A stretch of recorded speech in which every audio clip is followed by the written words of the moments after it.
Welcome into the Sports Shuffle. It is October 12th, 2023. I am flying Ryan Gokers along with Tampa Motor Mouth, Joel Verlin bracing for a clawing by the Lions this week. Yeah, we'll get to all the Sunday and Monday games later. We're going to do our Thursday night picks tonight. For all the Swifties out there, Taylor Swift will be at the game. Obligatory, have to mention it and then ignore it for the rest of the night, as much as the TV will let me. we know one or sure one of the props going to be how many times is she going to be mentioned ad nauseum. Worst thing that's happened in the NFL in a long time. But that's my personal opinion. Even I think Travis has come out and saying, "Okay, guys, can we please stop talking about it enough?" That's when you know it's gotten past the point. Now, when we do our little news recaps, there's an app called My Fantasy Life that comes out and basically says, "Here's what's going on," and they give updates on injuries, who's in, who's out. For example, Deshaun Watson not expected to play this week, courtesy of the Fantasy Life app, because they pull all the news that's out there into one That's a place. good $230 million spent. Well, I also got the update today that Taylor Swift will be at the game tonight through that app. So, shame on the Fantasy Life app. I am not happy with you. I'm not going to get rid of you because you are far too valuable. But yeah, thank you for ruining my afternoon by telling me that skinny blonde chick was going to be at a football game, because now that means my night is already off to a not ideal start, and that's before we watch Denver play football. Because following a Commanders Bears game, this is like you're going, okay, can it get any worse? The answer is yes. Yeah, this might be the night Kansas City's offense looks like, well, Kansas City's offense. Anyway, some big news. Devon Achane, the Dolphins rookie sensation, who is second in the NFL in rushing, 50 yards behind Christian McCaffrey on 61 fewer carries. He's got a total of 38. If you were all excited and hyped because you picked him up. Yeah, going on IR for at least the next 4 weeks, could be longer, with a knee issue. Unfortunate, because he's been such a great breakout player, one of the fastest players in the NFL, and he's just been incredibly explosive. Dolphins do have Mostert. They do have Jeff Wilson coming back, so they're not going to be hurt too badly, but this is definitely not an ideal situation for the Dolphins. Yeah, and then of course you had a name of a slightly bigger name, some recognition go on. Has 2 J's in his name. Oi. Oh, yes. Justin Jefferson going on the IR with a hamstring injury, out at least the next 4 weeks. And there are rumblings on the internet by people who are more connected than Joel and I saying, well, if the Vikings don't start winning some games, yeah, you saw this could be a longer-term injury. Yeah, just let him get healthy. Yeah, you saw the post, whatever the heck you call it now, by Adam Schefter, talking that if the Vikings have the kind of season that we all think that they're going to have, it could be a time longer than a couple of weeks, making KJ Osborne now ultimately more valuable. Yeah, him and Jordan Addison both get a bump up. Another big injury, Anthony Richardson, quarterback for the Indianapolis Colts, out for 4 to 8 weeks with an AC joint sprain in his throwing shoulder. More severe than what Derek Carr had, and in the throwing shoulder, so he's going to be sidelined for an extended period of time. That means Gardner Minshew, Uncle Rico, running wild. The man, the myth, the legend, back under center for the Colts. And he was the quarterback for both of their wins. Have you seen the post saying that Richardson is already getting lucked? I think he'll be fine. He just needs to learn to not take hits. Something a lot of rookies and young players, I mean, you look at Tua, you look at, they're saying the same thing about Josh Allen. You can say the same thing about Lamar Jackson. A running quarterback, you need to learn how to not take hits. He needs to learn how to slide. Running backs for the Cardinals, yeah, another injury. Yeah, James Conner going to the IR with another knee injury. This one, not as obvious when it happened on the field, but he is going to be out for at least the next 4 weeks. You have Emercado, the running back rookie undrafted, who came in relief. Then Keontae Ingram, who was injured and not playing. So we'll see how that shakes out. Emercado was a very, very pricey waiver addition if you went after him this week. Khalil Herbert going to be out for at least a couple of weeks. It looks like with a high ankle sprain. He got The pretzeled up on the pass from Justin Roshan Fields. hype has already gone to infinity and beyond. Well, Roshan's dealing with a concussion, so that's not even a guarantee he'll be available. Although with the Thursday game, he's got a much better chance because of the extra time. And it was a brutal week for some big name injuries, but we did have some actual football to talk about as well. Brace yourself. Week 7 buys cometh like winter. Yeah, this week, last week was the Seahawks, Browns, Bucks, and Chargers.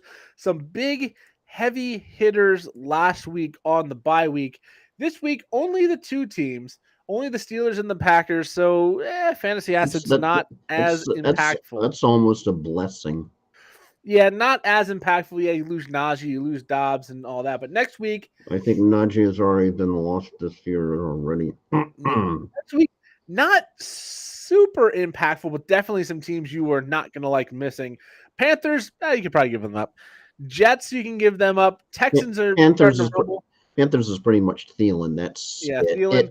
End of list, as you Texans say. and Cowboys both on bye, along with the Bengals and Titans. So that means Mixon, Derrick Henry. Yeah, Texans is C.J. Stroud and Pierce. Yeah, Pierce, Pollard, Henry, Mixon at the running back position, Breece Hall at the running back position. I don't think you're putting CeeDee Lamb on that list of, oh my God, I'm not going to be able to start him. Well, a lot of people, Cowboys have been weird. They haven't had a game where they had to play offense the whole game or they didn't get blown out or something. For next week's going to be a bye problem. But we are going back to week number 5, talking about what was, and then we'll talk about the game tonight as soon as I can get back to week number 5. We'll start with the Thursday night game. The Bears honored Dick Butkus with their first win in almost a year. Suck. With a 40 to they still suck, but they got a win. They're not the last winless team. That is still Carolina. The Bears win 40-20. The Commanders looked lethargic in this game, but the Bears looked much better. Justin Fields had a good week. 8 touchdown passes between Sunday and Thursday. Hopefully you keep it going. You're playing Minnesota this week. If you can keep that going, the Bears could start to look a lot better. Yeah, you definitely have to pity the fantasy players who had to play against Fields or more, or really pity those who played against Fields and more, as Fields is probably the QB of the week easily in the league, and how definitely had a hell of a first half, but rebounded nicely, at least in fantasy, to have a respectful night. Yeah, both quarterbacks were fine. DJ Moore was just unreal in this game. Cole Kmet, another touchdown. Logan Thomas was big in that game. So there were some good aspects. There were some bad ones. Your wide receivers for the Commanders and Brian Robinson. Oh, boy. Khalil Herbert was having a great game before he got hurt as well. But let's move to Sunday in a game I went disc golfing instead of watching. And oh, boy, did I not miss much, at least until the very end of this one. The Jaguars win 25-20 over the Buffalo Bills in a game that was slow going until very late when both teams got going. Can you go down smooth? Yeah, I think there was like 11-7 into the third or into the early fourth quarter. Like, this was not a very entertaining, very high-scoring game by any stretch of the imagination. The Jaguars and Bills both 3-2 now. The Bills, after that beatdown of the Dolphins, go to London, and they fall victim to the London Jaguars. Yeah, just yeah, would definitely. Hey, back-to-back weeks. I think that's an advantage. How do they win? Just get them out of the U.S. Definitely 4 ups. Travis Etienne, despite the team's struggles, he just got her done. Stephon Diggs, he just consistently showed why he's Stephon Diggs. Gabe Davis, finally, his touchdown streak is ticking up. Yeah, and he's sliding into a consistent number 2 in this passing game, and that's definitely upping his value in fantasy. And finally, Calvin Ridley was best outing since week 1, as he's kind of gone on the milk carton. But yeah, you have to have some question about James Cook. Yeah, negative rushing yards. Not a lot of work in this game. Just, I think for this week, you kind of have to just close your eyes, throw it in the trash, and hope it doesn't repeat itself. But it was concerning seeing how little the Buffalo Bills ran the ball at all, and then how little involved James Cook was. Otherwise, just have a little bit in the receiving game. You have to ask what's worse, a Thursday night football game or a London game?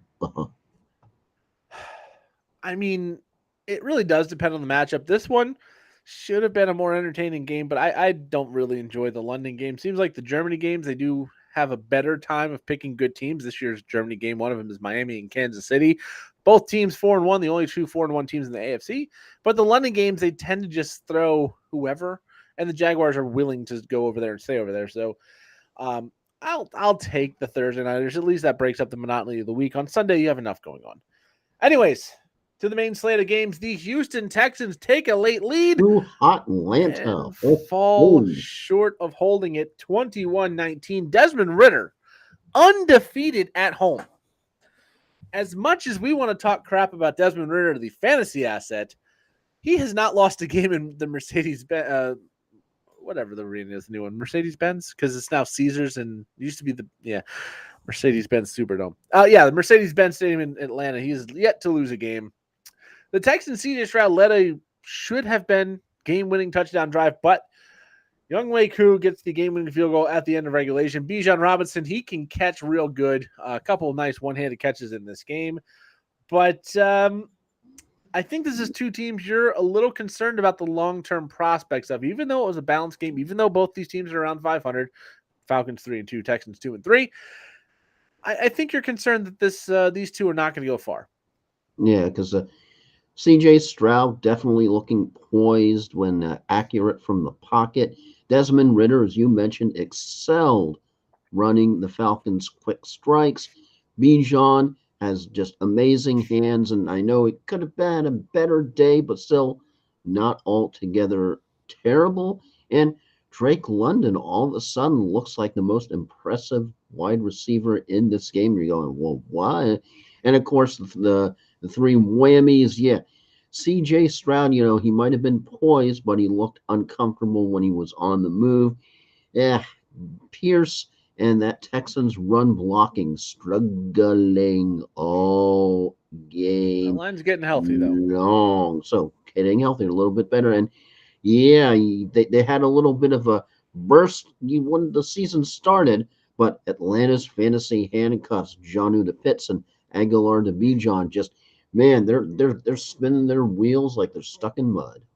Yeah, welcome back to a fantasy week worth starting in Kyle Pitts. If you started him last week, congratulations, you got very lucky. Now return him to the bench where he belongs. Moving on, two cat teams going in opposite directions. The Lions and the Panthers. Lions win 42-24. One team was a predator. The other was I don't even think you can call him a cat. I mean, a soft little house cat kitten that's afraid of its own shadow. Detroit's 42-24 win. Sam Laporta, a couple of touchdowns. They didn't have Amon-Ra St. Brown. Didn't need him to dominate this game. Adam Thielen, though, stayed hot for the Panthers. Miles Sanders is officially on the milk carton. He has gone dormant for fantasy. He is almost must bench. They play Miami next week. I don't wonder how much of the rushing attack they're even going to be able to stick with for however long that is. It's going to be interesting to see how they move going forward. Chuba's looked okay, so maybe Miles Sanders just loses his job. He is dealing with a groin and a shoulder injury, though, as well. But the Lions, Jared Goff at home continues to be just absolutely dominant for fantasy. Not as good on the road, but at home he has been great. The Lions, though, correct me if I'm wrong, they look like the second best team in the NFC behind San Francisco. And no disrespect to Philly, who's 5-0, Detroit's been much more impressive. Detroit is definitely growling, and they're a serious threat this year. Yeah, I've been very impressed with the Lions. They have your Bucks on Sunday. They moved that to the late window game to be a little more of a showcase because, well, the Bucks are actually doing pretty good this year at 3-1 coming out of the bye. But that doesn't bode well for the Bucks, although maybe they can pull an upset. It's going to be a better game than people think. But the Lions are riding high. This game pretty much, Adam Thielen was the first read for the Panthers offense, what there is of it. David Montgomery is just doing Montgomery things, another game, another touchdown. And Sam Laporta, if you snagged him and you reached a little bit in the draft, you were definitely happy, and you are being paid some serious fantasy football ROI. The downers in this game, just Marvin Jones Jr., his age is showing. Miles Sanders practiced through an injury all week, but just was really not well, just underwhelming, and even lost a fumble. And ew, Bryce Young. You know what? When you have the majority of your stats come in garbage time, that doesn't say a lot for the future of this team. I don't know what future they have. I mean, it's a rookie, give him time, but yeah, Bryce Young has not looked good. Um, Quick note: Sam Laporta, tight end 1 on the season so far. I did mention I dropped Dallas Goddard because I had Sam Laporta and Goddard had been so bad, but I did in a league where when I drop somebody, they go off, and Dallas Goddard, they went off this week. We'll get to that game here in a little bit. Next up, Titans lose to the Colts 23-16. Anthony Richardson does leave this game with the shoulder sprain, but Gardner Minshew comes through and helps get the win. Derrick Henry, another tough week. The Colts defense is not that great, but the volume is down a little bit. Tajay Spears did get a touchdown for the first time in his career, but I don't think that's anything to worry too much about. He is involved, though. For the Colts, Zach Moss was still the thing in the backfield. Jonathan Taylor was back, but only had 6 carries and a reception. Did not get a lot of workload. They said they were going to work him in. That the workload is going to increase this week. So how long you can play Zach Moss, it may already be over. I think you get at least one more week of Zach Moss before it fully goes. Jonathan Taylor's getting the majority of the work, but Zach Moss was exceptional in this game, and the Colts look good. All things considered, 3-2. They look good with either Gardner Minshew or Anthony Richardson at quarterback, so I think they're in a good position to withstand this injury. Yeah, because Zach Moss just showed that he did not want to slide into a backup role because, of course, the return of JT, Josh Downs, just the rookie for the Colts, has just been really short outlet up until today. Deep passes allowed Downs to really show what skills he has, but I'm not sure how much you tend to buy into him this early, especially with how many other options are out there. Oh, yeah, just Derrick Henry. Wherefore art thou? As Spears, the rookie from the Titans, is no longer knocking on the door. He kicked that door today and ran into the NFL. And DeAndre Hopkins, 10-year veteran, still was being fed by Tannehill, the 2 downers of the game, of course. Anthony Richardson, as much as the Colts' 4th overall pick can do on the field, just when he's not out there, we're going to see what kind of offense with the Minshew Mania running wild. And I'll say it again, limited snaps, Derrick Henry, wherefore art thou, my king? And to go over the breakdown between Henry and Spears real quick, Henry, 13 carries for 43 yards. When Henry's in the game, they're expecting a run, so that might be part of the average being down. He also did have 3 catches for 19 yards. Tajay Spears, 7 carries for 34 yards, did get a touchdown. He broke one. That's going to happen. He also had 4 catches on 5 targets for 35 yards. So still a little bit in favor of Henry on the touches with the 16-11 lead, but the results last week were in favor of Tajay Spears. Again, Indianapolis has a better defense than advertised. Tennessee has had a rough start to the season based on the defenses they played. Let's go quickly. I know they played Cleveland already this season. And it's going to be a tough one. Let's see who else they play. I know they had a bunch of tough games. I'm gonna have to go find back. The Saints, good run defense. The Chargers, he had a good game. Browns, good run defense, down game. Bengals, much better. Colts, solid run defense. So we will see Derrick Henry get better. Baltimore this week in London. Atlanta after that, and then all of a sudden it opens up Pittsburgh, Tampa Bay, Jacksonville, Carolina, Indy again, Miami. Playoff for the fantasy football playoffs. Houston, Seattle, Houston. You can run on them. So if you can get to the playoffs with Derrick Henry, he might be still a league winner. It's going to be a bumpy ride until we get to that point. Next up, Dolphins, 31-16 win over the New York Giants. No offensive touchdown for the Giants. A pick 6 as the Dolphins were about to score was what really kept this game close for a little while. But Tua, Tyreek, Achane, Mostert, Waddle was even more involved. This looked like a complete team. The Dolphins, most yards through the first 5 games in NFL history. They're one of the best scoring. They're one of the best offenses of all time through 5 weeks. Scoring yards, all of it. Greatest show on turf keeps getting thrown around with them. So that means the offense is very good. Defense needs to improve. We saw signs of improvement this week, given it is the Giants.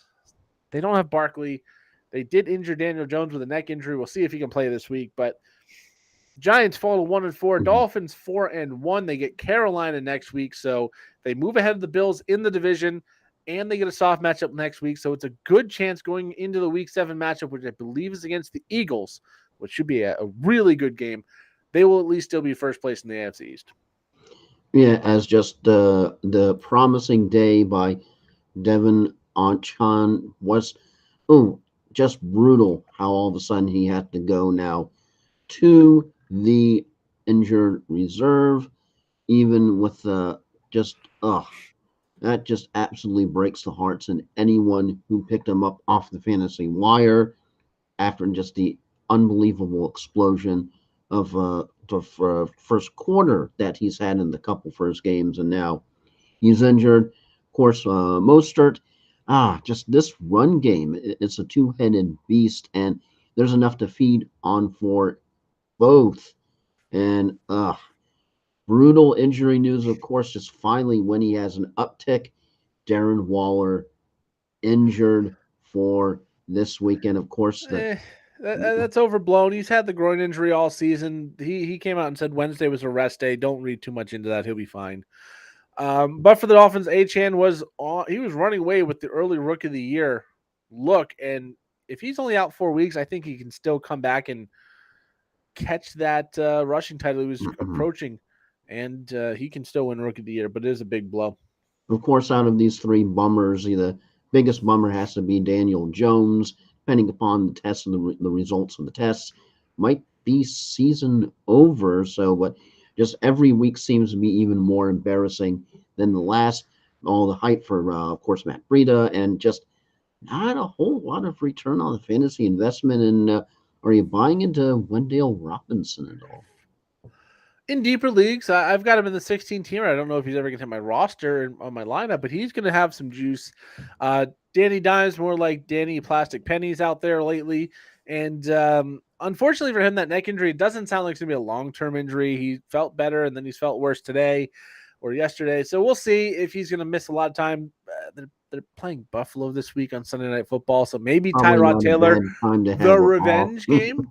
Honestly, Tyrod Taylor behind that offensive line is probably a better option because he can move his feet a little bit better, a little bit quicker. I know Daniel Jones can run, but he is not a quick, twitchy guy. He is a straight-ahead speed guy, kind of like Derrick Henry in that respect. And we move on. My pick last week of this game was wrong. Just because I just want to walk through the logic because I said it at the time. Bill Belichick took his worst loss in his career in week number 4, and I thought, hey, he's going to get in there. He's going to get this team to come out and show a lot of pride, a lot of fight, and the New Orleans offense hasn't looked good, so they can get the job done. And then they got shut out and made Derek Carr look like Patrick Mahomes. They made Alvin Kamara look like freaking peak Jonathan Taylor, peak Christian McCaffrey. They made this Saints offense and defense look unbeatable as the Saints win 34-0 in New England. So that means they were outscored 72-3 the last 2 weeks.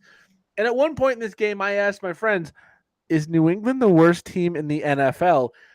And a Patriots fan who was in this chat went, I'm having a hard time not agreeing with you. They look awful. Positive news for the Saints. They look good in all fronts this week. It's good for the Saints that come back and have a good bounce back week because they've looked bad the last couple of weeks before that. But the Patriots, I think, are the bigger story here with the 34-0 loss. Tough division. They're going to get clapped by Buffalo twice and Miami one more time because they've already lost to Miami once. But this could be a team on pace for a top 5 pick this year. Yeah, because you have Olave who's starting to show why he's a top 10 wide receiver and why he was drafted where he was in fantasy. And like you said, Derek Carr just all of a sudden, like you got a Sonic the Hedgehog power ring and just like, holy crap, and some Pac-Man power pellets. And Alvin Kamara coming back from the suspension, just going eating up all of the yardage and all of the fantasy points just like that. And if you held on to him, you decided, let me take a chance even with the 3 games, you're pretty happy. 3 definite whammies for this game. Mac Jones, just what a promising start to a career. When it's thinking, man, I get to go to New England, I get to play for one of the greatest coaches in the history of the National Football League in recent times. And he is just looking absolutely pathetic. And oh yeah, speaking about pathetic, how about Ramondre Stevenson? You're probably going all around going, okay, dude, I drafted you as a top running back. Yeah, second or third round pick. Well, what's going on with you? Just it's a tough scenario for a running back who just he wants to find himself out of New England soon. I mean, just with the contract related, just who the heck knows? And Juju, the game just you can't put the entire fault on him for that game, but just he has a bad attitude, his injury history, and you're not sure what's the future has in store for him either. Just a whole lot Yeah, of there's nothing good for the Patriots in this game. I mean, there's no positive. Like when Miami lost to the Bills last week, you could say, hey, the offense looked good until they started losing offensive linemen. They got in a bad situation, but they still played fairly well, moved the ball fairly well, just didn't get the points, had to take some risks. when your There's defense nothing here. when your defense gets punked like that and your offense looks beyond pathetic. I mean, pathetic is a compliment. You're like, I know the general feeling is that Bill Belichick has a job there until Bill Belichick wants to leave, but this year keeps going this way. He may elect to bail. Yeah, if this is a 2 or 3 win team, which it looked every bit of a 2 or 3 win team Those last press Sunday, conferences have to be fun. when you have that bad of a 2 week stretch, there is a lot of talk around this team that is very, very negative. We'll see what they can do to get back on track. Next week, they play at Las Vegas. If you look terrible against Vegas, and we saw the Packers on Monday night not look great, but if you go in there and you get Oh punked by your boy, former offensive coordinator and your offense can't do Josh anything. McDaniels is like the guy behind the tree in the meme. He is Yeah, I licking mean, his you get chops. punked by a 2-3 team the way you did to the Saints, the way you did to the Cowboys. Oh boy, I don't envy anybody in that organization at that point. But we'll move on. Speaking speaking of dropping things in this game, Yeah, Baltimore needs to learn how to catch. They lose this game 17-10, which should have been a surefire win. Late fumble, late pick in the end zone on top of 7 drop balls, including a Rashad Bateman, would have been easy touchdown wide open. Then he just outright dropped. And Kenny Pickett with a long touchdown pass to George Pickens on an audible he called. And the Steelers fan once again chanting "Fire Canada," not the country, the coach. The Steelers 3-2 and first place in the AFC North. And this team has been absolutely abysmal on offense. They've been blown out in both of their losses, but they find themselves on top of the AFC North. The Ravens falling in another weird game. They lost to the Colts. They lost to the Steelers, both in weird endings. But a little bit of concern for the Ravens, I think. Yeah, you're trying to figure out what's going on with this game and who's going to want to win and who's trying not to lose. That was just some bad football. Yeah, this is a tough game to watch. Not a whole lot here fantasy-wise. Justin Hill looks like the starting running back, and Mark Andrews is still very good. But outside of that, it was George Pickens, and that was it. Yeah, Moving on. because just pretty much, I do want to bring up the entire Baltimore wide receivers. Just, I mean, you're finally at full health, and yeah, and once again, Najee Harris, you're just going like, yeah, he's a liability out there. Who is not a liability going to the next game? The Bengals win 34-20, and Jamar Chase Finally, is the old back. Bengals are back again. Imagine For at that. least T. one Higgins game. is off the field. You have to force feed your best player, and hey, the offense gets moving. He's always open. Hey, he said it, and he proved it. 19 targets, a ton of catches, 3 touchdowns, 34-20 win over the Arizona Cardinals. I think this is what we expected to see from both Arizona and Cincinnati all season long. A disappointing team in Arizona, a very powerful offensive team with a solid defense in Cincinnati. Maybe Joe Burrow just needed to get healthy, and he says he's getting better every single week. Maybe T. Higgins is a problem because he demands too much of the attention when you can just go to Jamar Chase. Hey, Joe Mixon, get a few carries. Jamar Chase. I don't know, but the Bengals looked every bit of what we expected this week at the start of the season. We'll see if they can keep that going. The Arizona Cardinals, not a great team, so yeah, you beat down on a team you should beat down on. But we said that's what good teams have to do. They have to beat down on the bad teams. Miami has to beat down on the Giants and the Panthers. Yeah, you can lose to a good team, but you got to beat down on the teams you have to beat down on, and that was what Cincinnati did this week. Yeah, the 3 positives from this game definitely Jamar Chase. And although it wasn't positive if you had to play against him in fantasy, good lord. Joe Burrow, you can kind of toss the numbers out. It was just nice that he finally looked healthy. And Marquise Brown, just Hollywood has slowly been a consistent performer for the Cardinals, even though they're probably one of the worst offenses in the entire league. And 3 wet was, James Conner, knee injury in the second quarter ended his day. You never seen like that. You never like to see that in fantasy nor in reality. Joe Mixon, you just trying to figure out, he really did his job, but just wasn't able to punch it in for a score. And that really deters away from when you're looking at those fantasy numbers. And yeah, Joshua Dobbs finally had arguably his worst game as a member of the Cardinals and just didn't seem to be comfortable for most of the game. You're trying to figure out why, other than the fact of playing in the Bengals, and Bengals are throttling them. Yeah, Joe Mixon, the running back, 17 on the season, a little disappointing. Seattle this week's a good matchup after the bye, though. San Francisco, Buffalo, who's lost a lot of guys on defense, so maybe that's not even that bad of a matchup, but it does open up in the second half. So hopefully for Joe Mixon and the Bengals, it will improve. And you mentioned Hollywood Brown, so we got to talk quickly about where he's at. He is the wide receiver 14 on the season. He has not had a really bad game yet. Week 1 was a little underwhelming, but not a bad game. He's been a viable, talented asset for a team that's been looking better than we expected, even though they are 1-4. Yeah. Next up, the Eagles win 23-14 over the Rams. Dallas Goedert, of course, I dropped him in a league where everything I drop turns to gold. Although I'll say this, Gus Edwards had his moment. He fell down. He's not the starter. I dropped Achane. He was great. Now he's on IR. So bad things might be coming for Dallas Goedert, but he was great this week. Finally got into the end zone, was a focal point. A.J. Brown's still very good. Devonta Smith, where did you go? Week 1, he was great, and since then he's been just god-awful. Hasn't done anything. DeAndre Swift still looks very good. Kyren Williams looks decent. Cooper Kupp is back, and he looked like Cooper Kupp, which is all you could really hope for. And Puka Nacua did not go away. Tutu Atwell with a touchdown. So still some fantasy assets for the Rams that we were worried might go away that look like they're going to stay.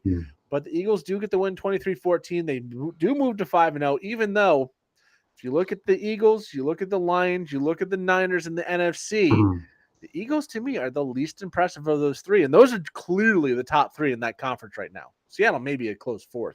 Yeah, it's nice seeing Cooper Kupp back on track as a wide receiver 1, not missing a beat. DeAndre Swift, a Swift who's actually relevant to the National Football League, showcased his ability to be a workhorse. And as you mentioned, huge day for Dallas Goedert. Just, you're just trying to figure out, all of a sudden, have people sleeping on him? Maybe you left him on his bench and might have gone off on there, or maybe even on the waiver wire. But nice to finally see him show up. And, just 3 UFAs. Matthew Stafford started out hot and just cooled off faster. Just, whoo. As you mentioned, Devonta Smith, 5 targets, 1 reception, for 6 yards. That's about the last To the bench. that's about a Jordan Addison type game from when you're going 0-1. Where the points, bro? And Kyron Williams, remember all the hype. 15 touches, 57 yards. That definitely qualifies as a huge meh. It's a good run defense in Philadelphia. Not a big surprise that the yards was down, but still got a lot of usage. Still going to be fine. Yeah, the Eagles. I think they're the least impressive 5-0 team since that Steelers team went like 11-0 and then got knocked out of the playoffs by the Browns. Mm-hmm. But maybe that's all they need to do. Just keep winning, keep finding your stride, and they'll eventually play Miami. They'll eventually play San Francisco. We'll see what this team is really made of. I know we had the preview of what Dallas was going to look like against a real team a couple weeks ago with Arizona. Oh boy, we'll get to that game shortly, but they got exposed. And if the Eagles are like that, oh boy. Next up, though, the Nathaniel Hackett Bowl with the Jets. Is kind. Yeah. The Jets win 31-21 over the Denver Broncos. Breece Hall looks like The Breece Hall. Nathaniel Hackett revenge game, because we haven't heard that enough times this week. They got the job done. A late scoop and score seals the deal. The Jets 2-3. Still a very bad team. I don't think we're going to be expecting them to win many games, but the Broncos defense just can't get it done. They let up too many points. I mean, Russell Wilson's been good. He hasn't been a problem, but they keep getting beat. So Jets 2-3, Broncos 1-4. What do you got here? Yeah, the three ding dings. Yeah, that would be Breece Hall having his finally having his come out party after tearing his ACL, of course, last October. Just looked like the best player on the field, taking full of the advantage of the absolute horrific Broncos defense that we've seen in prime time. Oh boy! Then of course Tyler Conklin. Just all of a sudden he continues to look legit, even as a tight end. I know you're going tight end legit, really. You had a little bit of rapport with Mr. Zach, so looking pretty good. You had 2 really good explosive plays, and then name who's gaining some traction there, Jaleel McLaughlin, who just keeps making it harder and harder for Sean Payton to take him off of the field after he starts to average over 7 yards a carry. Now, the wet whiz of this game, yeah, Russell Wilson had a nice day rushing, but underwhelming through the air as a quarterback. Let me clue you in. That's your core major job, to be the Air Force. If you started Cortland Sutton after such an encouraging start to the year, we have had 2 straight duds, and he was barely involved today. And you're doing this when you're checking the points. You're going, dude, where are you? And another candidate for the dude. Where are you? Dalvin Cook kind of becoming to keep him on a fantasy roster. It's hard to just all of a sudden, like, you remember when he was in Minnesota, and now it's just like he's an afterthought for the Jets. Yeah, he is an afterthought for the Jets. And we'll see what goes on with the Broncos. There's rumor that Jerry Jeudy is going to get moved before the trade deadline. I don't think they're going to fully tear this team down to the studs. I think that just makes way for Marvin Mims to get more on the field. But we'll see. The Broncos are not in a good shape, and they've got a long time left on that Russell Wilson contract, I believe. Out of both of these 2, who are you more concerned about? Are you more concerned about Sutton or Cook? Cook's done. I think Cook's done. I think Cook and Zeke Elliott were done going into the season. They got opportunities, and they're both on very bad 1 or 2 win teams in the same division. I just think they're both done. And I think Cortland Sutton, I don't know if it's scheme. I don't know what it is, but he's involved, but not getting the fantasy production. But I don't think he's the problem there. All right, next up, Chiefs 27-20 win over the Vikings, which was controversial at the end, to say the least, as the refs pick up a clear pass interference call and then let a guy take his helmet off and argue with them without throwing a penalty for unsportsmanlike conduct, giving the Chiefs the ball and the win, even though the pass interference would have put the ball at the 1 for the Minnesota Vikings to tie the game. For what it's worth, the Chiefs do get the win. Travis Kelce did have a touchdown, did leave briefly with an ankle injury, but thank God because he's going to be healthy enough to probably play tonight. I would assume that's why Taylor Swift is at the game. If he wasn't going to play, then they probably would have just stayed home. That was said in the sarcasm font, right? Yeah. Waiting to see an update on if he was officially active. It sounded like he was going to be, but we should have gotten that by now. Chiefs inactive list for tonight. Nope. Travis Kelce will be playing, so not a big surprise.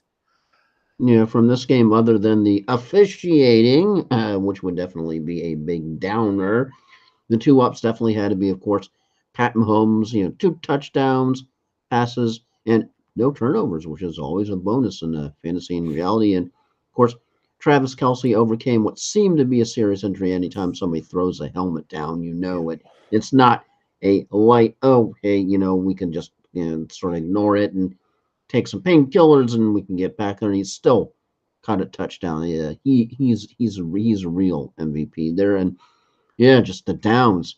Kirk Cousins just lack. You're trying to figure out what happened with the clutch. The clutch has vanished, and huge loss, of course, with his injuries to Justin Jefferson. Yeah, again, it's tough to really fault Kirk Cousins when it looked like a very obvious pass interference in the end zone to go and tie this game and force overtime, possibly. But yeah, we'll leave that there. Next up, we go to the Sunday night beatdown. Yeah, the beatdown is kind. Yeah, 42-10 win for the Niners over the Dallas Cowboys. Did you get Kittle in any of your leagues? No. I did have Purdy in a couple leagues, 16-teamer. So that's a good thing. As the 49ers, they look dominant. Brock Purdy 4 touchdowns, George Kittle 3 touchdowns. Christian McCaffrey basically had a terrible night for him. Yeah, can you imagine? You're just the fantasy. You're like, oh man, last night you're licking your chops. You go, oh yeah, they're going to feast, and then you're going, they're all going to Kittle. You got to be kidding me. Yeah, for anybody who was waiting all day for Sunday night, they better have been rooting for the red and gold, because if you were rooting for the blue and silver, you had a bad night, as they looked embarrassingly bad on all sides of the ball. Micah Parsons got hurt at one point in time. Dak Prescott looked like peak Jameis Winston for a little while in this game, throwing the ball to the wrong team. San Francisco apple and cherry turnovers. He was serving up hot and fresh. Tony Pollard, CeeDee Lamb couldn't get anything going. The 49ers had 2 one-play drives after quick turnover possession changes. Like, this was a statement by San Francisco to say, okay, you guys thought Dallas was on our level. They are not.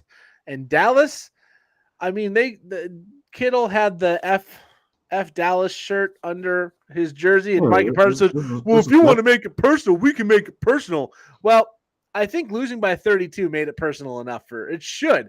If I was on an NFL roster and I lost by 32 and someone wanted to punk me during the game, I'd be a little salty too, but I wouldn't go on my podcast and say, you want to make it personal, we'll make it personal. What are you going to do? Make fun of his hair? Like, you got beat down, you sit down, you shut up, you swallow your medicine, and just remember, we're all checking. You still done, boys?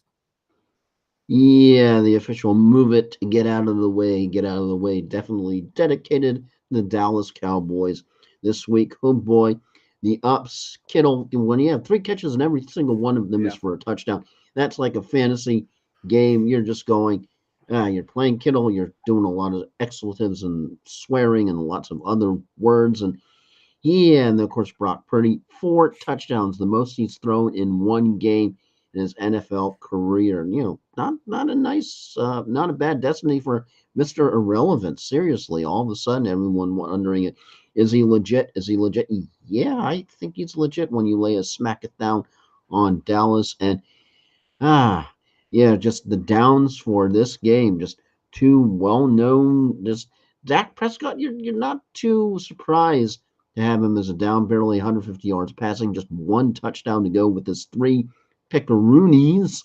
And Tony Pollard, less than 30 yards rushing and a fumble loss. 4 receptions might numb the pain a little bit, but he was a rough start in fantasy and the roughest start of all. Dallas DST over 400 yards and 42 points allowed. The pass rush was completely neutralized. So, yeah, if you started that San Francisco DST, you're probably like the Booker T theme song from old WWE. You're going, can you dig it? Yeah. Dallas is going to have a real rough end of the season. I can Even though tell. can you dig it would probably be more appropriate for the Buffalo Bills and Stephon Diggs, but still. Yeah, Dallas is going to have a real bad loss to end the season, whether it's to Detroit, to San Francisco, or to any other random team Is, that can is show this up when is this the Dallas is portion off. in the meme when like Dallas is hyping it should be loses badly to the 49ers Yeah, portion? that's where we're roughly at. Beats bad teams. Everybody gets hyped, gets clapped by a good team. Blame the refs. It's not our fault. Not all you next year. No, yeah, we're in that moment. All right, last up, Monday Night Football. The Packers lose to the Oh Raiders God, 17-13. this was a talk about, and you had a beatdown game, then you had a fugly game. I mean, the positive is if you had to play A.J. Dillon because of bye weeks, you got something there. Josh Jacobs looking like Josh Jacobs once again. Devontae Adams a little disappointing with that shoulder injury. Christian Watson with a big catch salvage this night, but Romeo Dobbs not existent in this one, really. One catch for 4 yards. Luke Musgraves, though, was decent, and Meyer, Mike Mayer, I think is actually his name. The tight end for the Raiders had a little bit of a breakout game. He was an early drafted tight end as well. This could be the year of the rookie tight end. Both teams exit this game at 2-3, and Jordan Love, worst start of his career, given it's only been 6 starts.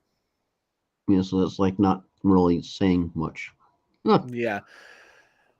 But, 3 turnovers against the bad Raiders defense. The Packers need to bounce back.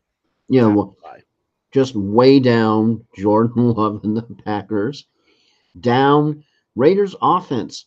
Yes, they won, but when you get a gift from the defense, you're supposed to punch it in the end zone, not kicking a field goal. Don't freaking kick field goals and up. Finally, Josh Jacobs is getting back to his fantastic fantasy self. So that is week number 5. Let's quickly go to our picks for week 6. Denver at Kansas City tonight. I don't think there's much to talk about here as far as the pick Me. goes. I'm taking Kansas City, but you're going to play Pat Mahomes. You're going to play Travis Kelce. You're going to probably want to play Isaiah Pacheco in this one, and don't be surprised if a Rashee Rice or a Marquez Valdez-Scantling has some kind of game because Denver's defense is just abysmal. For Denver, boy, it's tough to say anybody. Sutton, probably going to be a decent play this week. Maybe McLaughlin. Please. It's just a real tough one. Maybe I do want to say this. Russell Wilson's 2 best games last year were both against Kansas City. So maybe he's a streaming play. If you have to do it, well, you can do it. But anyways, I'm taking Kansas City. I don't think I have to ask this really, as I'm going to type in the name I think you're going to pick. And Joel, who do you got? Yeah, I will swiftly art pick Kansas City. Yeah, not a whole lot into this game. Kansas City's won like 15 or so straight against the Broncos as well going into this one. So anyways, time for final thoughts, and that is Joel. Final thought has to be I know we had a lot of bad professional tackle football this week, but probably the worst beat was the Miami Hurricanes as you're trying to figure out why, for the love of all that on God's green earth, why the Hurricanes did not kneel down into the victory formation and instead chose to run the ball, cough it up, giving Georgia the win. Georgia did not have any timeouts, so all they had to do was just victory formation and win, as opposed to run the ball, cough it up, and lose. The definite worst, what the bleep moment of the week. Yeah, that's pretty bad. That's real bad. Anyways, my final thought is going to be something much more relevant to NFL football, and that is Jordan Love. I know a lot of Packers fans are now worried that he is not going to be any good. He did look bad against the Raiders. I do want everybody to remember, I think Aaron Rodgers in his first year as a starter was 5-11 for the Packers. It can turn around. This was his 6th start in the NFL. It will get better. Everybody relax. Also, Aaron Rodgers, please stop talking stupidity on the Pat McAfee show. I don't care what your view on the vaccine is. Do not challenge Travis Kelce and Anthony Fauci to a debate about the vaccine because Mr. Ayahuasca, I don't personally think you know much about medicine. Can I have a bonus final thought? Yeah, go ahead. I had to. Yeah, just because I remember last podcast you said the Rays suck, but guess what? It's not only the Rays Not looking as bad anymore. That would be the entire AL East, as not only the Rays went 0-4 in the playoffs, the Blue Jays went 0-4 in the playoffs, and now you can add the Baltimore Orioles went 0-4 in the playoffs. And good God, we have the Astros and the Rangers. Yeah. Astros are fully through. I thought they still had one more to go. They clinched yesterday. Oh no, the Phillies in Atlanta. That's the series is still going. Yeah. I'm actually picking the Arizona Diamondbacks, so that way I don't have to hear about either I almost said the Texans. My mind's still on football. Either hear about the Rangers nor the Astros. Don't want to hear about the Phillies because I still remember 2008 as a Rays fan. I'm sorry, I can't not get past that World Series, so I cannot root for the Phillies. Apologies, just can't. So, rooting for the Diamondbacks. That's the best way to go this year. Yeah, D-backs are a nice Cinderella story. Anyways, that is our time. We'll be back tomorrow for the rest of week 6. Already week 6 picks. Joel has opened up a 7-game lead. We're not going to talk about it. Anyways, last week was a tough week. You were 9-5. I was 7-7. Anyways, that is our time. I am flying right now. Go for along with Tampa Motormouth, Joel Verlin, and Denver Broncos. At least try to be competitive tonight, please. Oh God, that's all we can hope for. Please don't be a turd of a game like Sunday Night Football.